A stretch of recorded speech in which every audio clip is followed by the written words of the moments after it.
லிதன் பிடிச்சிருக்காது. சரி வா, அப்பா கையை பிடிச்சிட்டு கீழே இறங்க, உள்ள இறங்க, உள்ள ஏறுங்க ஏறுங்க ஏறுங்க ஏறுங்க ஏறுங்க ஏறுங்க. ஆ ஏறி இறங்க. இந்த காலத்துக்கு உள்ள வைங்க. ஆமாம் இங்கே திரும்புங்க. இதெல்லாம் பிடிச்சிருக்கா?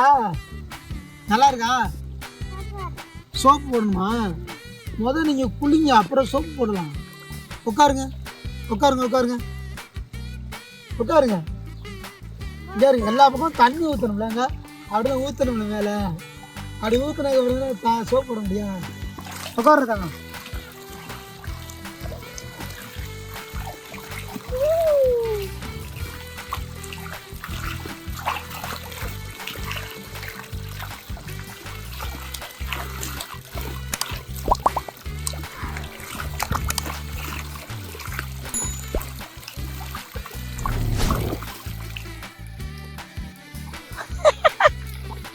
என்ன எழுதணும் பண்ற? கால் தைக்கிறாங்களாம், பார்த்துக்குங்க. 2 வயசுல கால் தைக்கிறாங்களாம். நீ குளிக்கிறது கூட அழகுதான் தாங்க இதுதானே.